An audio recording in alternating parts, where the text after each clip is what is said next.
평면교차로를 계획하는 방법에 대해 알아보겠습니다. 도로를 계획할 때 다른 도로와 교차를 하게 되는 경우에는 교차로 계획이 필요합니다.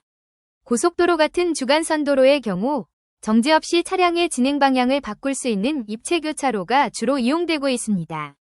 교통량이 적거나 도심지의 경우엔 2개 이상의 도로가 같은 평면상에서 만나서 신호등이 신호 지시에 따라 차량 진행 방향을 변경하는 평면교차로가 주로 사용됩니다.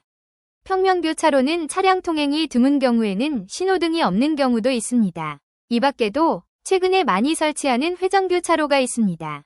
회전교차로는 평면교차로와 마찬가지로 동일한 평면에 설치하지만 신호등 없이 교차로 중앙에 원형 교통섬을 시계반대 방향으로 회전하여 통과하는 도로 형태를 말합니다.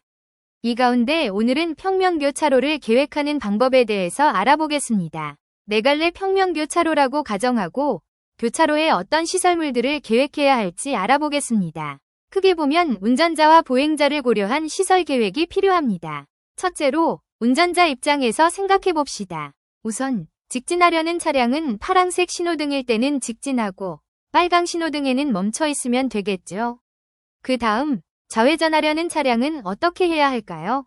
일반적으로 도심지 내 교차로에서 신호등 순서를 떠올려 보면 직진 신호 후에 좌회전 신호가 순서대로 작동하잖아요.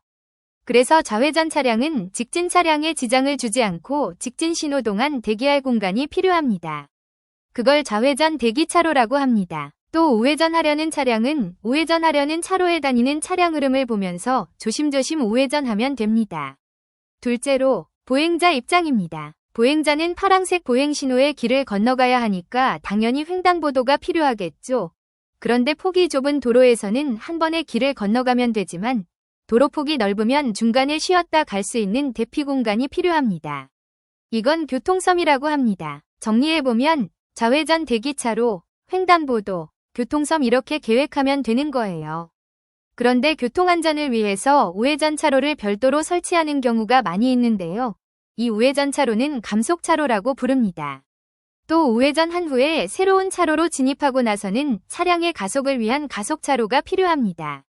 가속, 감속차로는 도심지에는 없는 경우도 많습니다. 이번엔 있는 것으로 가정하고 가속차로와 감속차로도 교차로 계획해 보겠습니다. 실제 교차로를 순서대로 계획해 보겠습니다. 몇 가지 가정을 한 후에 오토캐드 프로그램을 이용해서 교차로를 그려보겠습니다. 몇 가지 가정사항입니다. 우선 차로폭 3.5m의 4차로 도로가 4갈래 교차를 한다고 가정하겠습니다. 이 도로는 차로 이외에 길어게 폭 0.75m, 보도 및 자전거 도로는 폭 5.5m로 구성되어 있다고 할게요.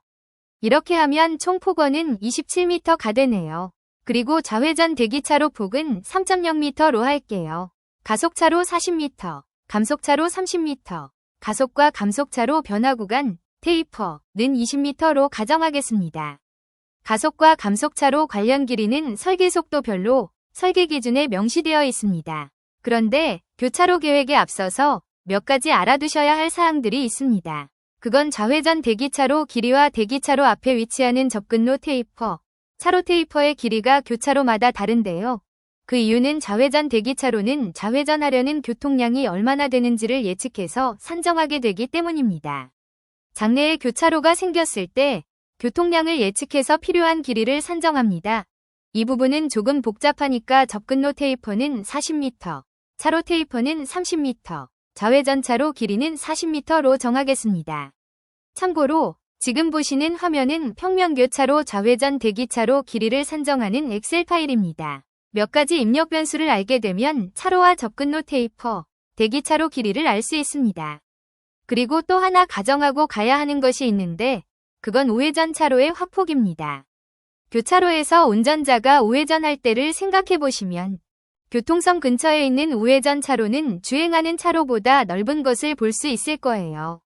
그건 특히 대형 차량의 경우에 앞바퀴랑 뒷바퀴가 서로 다른 궤적을 그리게 되므로 일반 차로보다 더 넓게 만들어 주어야 하기 때문입니다.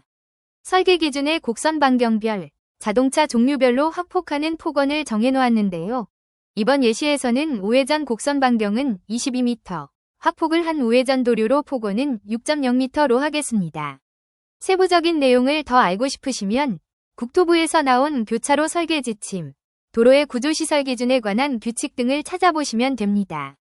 첫 번째로 좌회전 대기차로가 생긴다고 했으니 대기차로를 계획해 보겠습니다. 우선 도로가 만나는 교차 부분을 가상의 교차로라 명칭하고 파란색 굵은 선으로 표시해 보겠습니다.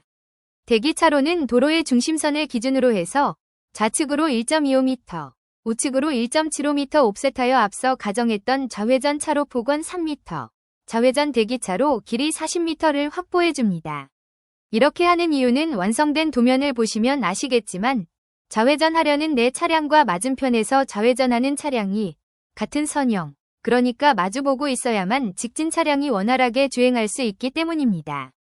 그리고 좌회전 대기차로가 새로 만들어졌기 때문에 차선 계획이 바뀌는 부분도 계획해줍니다. 좌측에서 우측으로 보았을 때 좌회전 대기차로가 생기면서 구성되는 도로 계획선은 보라색으로 표시하여 구분하겠습니다. 그리고 맞은편, 위, 아래도 동일하게 해줍니다. 여기서 주의하실 점은 접근로 테이퍼 40m랑 차로 테이퍼 30m는 조금 나중에 그려주셔야 하는 거예요. 왜냐하면 좌회전 대기차로 길이는 횡단보도 앞에 있는 차량 정지선에서 시작해서 거리가 정해지는데 우린 아직 횡단보도랑 정지선 계획을 안 했으니까요. 두 번째는 우회전 도류로 작도입니다. 도류로의 곡선 반경인 22m 원을 접속시켜 그려줍니다. 원을 그리실 때는 가장 바깥쪽 차로의 안쪽 차선과 접속시키면 됩니다.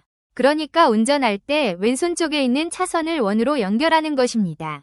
다음엔 확폭된 도류로 폭원인 6m를 옵셋하여 그립니다. 도류로가 그려지면 그 다음엔 교통섬을 그릴 수 있게 됩니다.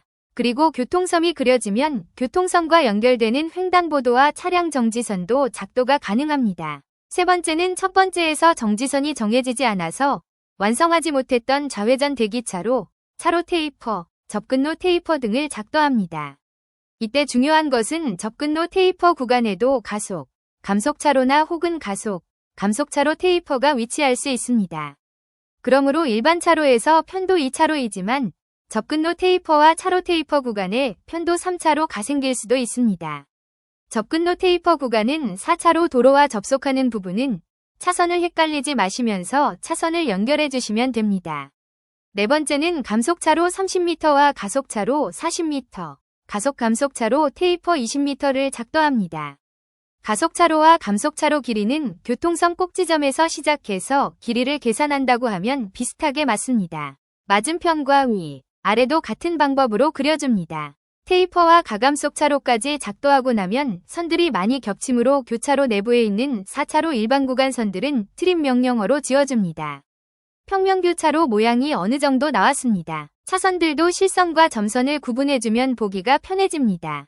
다섯 번째는 확폭된 우회전 도류로와 가감속 차로를 부드럽게 완화곡선으로 연결하는 부분입니다. 이 부분은 설계 기준에서 접속곡선 설치 부분을 보시고 계산을 해줘야 합니다.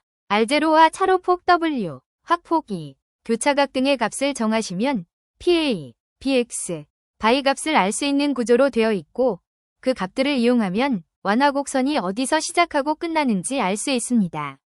엑셀 파일로 계산식을 정리해 봤는데요.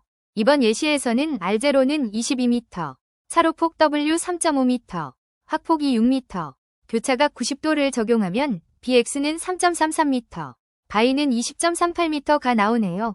그 두 값을 도면에 표시하면 보라색으로 보이는 선을 그릴 수 있습니다. 완화곡선의 시점과 종점을 알고 있으니 캐드의 아크 명령으로 부드럽게 그려주면 됩니다. 그리고 나서 도류로 구간은 기럽개와 보도를 오토캐드 오프셋 명령을 통해 완성하시면 됩니다. 마지막으로는 보완하는 단계입니다. 좌회전 대기차로마다 적정한 회전 반경을 작도해봅니다. 곡선 반경은 15m 이상으로 크게 하면 주행하기가 수월하겠지만 교차로가 커지면 비용도 많이 들어가니까 지형적인 여건을 고려해서 적용하게 됩니다. 여기서는 20m로 적용해서 그려보겠습니다. 좌회전 대기차로에서 좌회전하는 회전 반경 유도점선을 그리고 나면 교통섬을 침범하는 경우, 차량 전지선을 저촉하는 경우 등 조정이 필요한 경우가 생깁니다. 그렇게 되면 그에 따라 적절하게 교통섬, 차량 정지선, 좌회전 대기차로 길이를 수정하면 되겠습니다. 그리고 노면 마킹과 교통섬도 예쁘게 그려봅니다. 사실은 교통썸도 설계 지침대로 그리려면 책을 보고서 해야 하는데 여기서는 그냥 대충 그려봤습니다. 이제 평면교차로 계획이 완성된 것 같습니다. 생각보다 손이 많이 가는 작업이네요.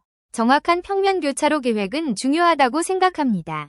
토공부에 위치하는 경우엔 주변 건물을 저촉할 수도 있습니다. 만약 하천을 건너가는 교량과 연결이 되는 교차로라면 교량이 넓어지고 교량 단면이 넓어져서 공사비도 늘어날 수도 있습니다. 지금까지 평면교차로에서 평면상의 계획을 말씀드렸습니다.